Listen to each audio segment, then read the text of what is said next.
Definitely. First, thank you guys for having me. Sir Paulo Del Rosario, Diego Dario in the house. But of course, I've always found men's volleyball to be very interesting. I found it very fast-paced, Super very fast-paced, intense, yep. right, compared to women's. So I was nervous to find out that I was going to be covering because I thought, oh my gosh, I have to prepare my reports right away. Yeah.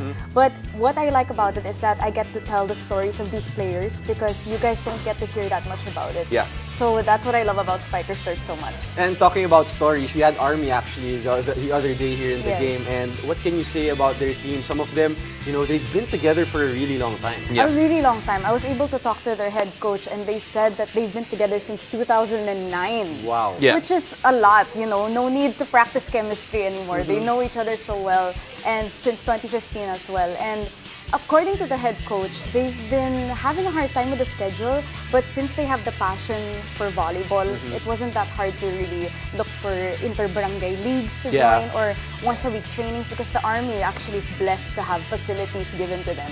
Kahit with the pandemic, they were Yeah, able to that's train. right. Well, it's great that they had that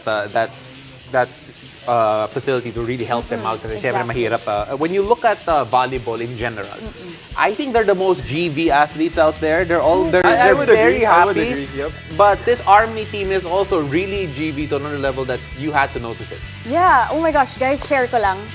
Super GV kahit talo, laughing pa rin sila. GV pa rin. But that doesn't mean they GV don't pa rin want to sila. win, Yeah, ha? that doesn't mean they don't want to win. No, Oh, it's because the head coach always says, just enjoy. Yeah. All you have to do is enjoy the game, and then the rest will follow. And I really like that mindset. And every time they hit a point, the whole team shouts. It's a scream. Iba yung celebration. If Yeah. they're smiling when they're losing, imagine what happens when they're winning. When they're actually winning. Oo. It's And that's what I crazy. love about volleyball. Like everyone just cheers for each other, on Yeah. whether in the bench or actually on the floor, right? Parang hindi yan pwede sa basketball. But for basketball, like after a shot, you gotta like go on to the next play. You have time to celebrate talaga. But talking about celebrating, let's celebrate one guy. Let's talk about Obed Mokada's journey here, Yes. the import of NU sa Yes. Spikers Turf. Obed Mukaba. He's very interesting, because he told me that in Congo, he came from Congo, volleyball was not loved, according to him. So that's why he needed to explore and look for a different country to go to.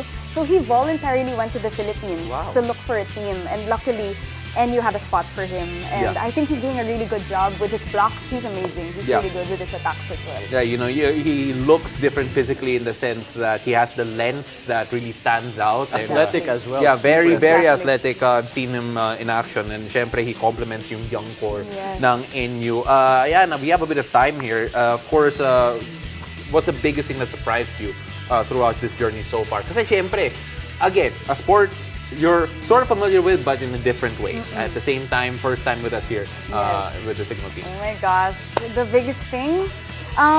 Well, first, I did MPBL before. Yeah. I've done the UAAP, but then it was more on the technical stuff. Yeah. But what I really like about Spikers Turf is being able to tell the individual stories. Yeah. Yeah. Since I think that's right. what the people are really looking for, individual stories of the Yeah. players. And from that, I think, I'm getting to learn more Yeah. about how to courtside. I'm getting better, and I think getting more experience from Spikers All the Turf. self-improvement here. Yes, and exactly. and for those who are wondering, Aiyana didn't realize this was live, and she just didn't nailed it. know. She I love nailed it. it. Love the Oo. debut of Aiyana here in the game. Thank you very much, Aiyana. We can't wait to see you again. Thank Thanks, you Aiyana. so Thank much, you. guys.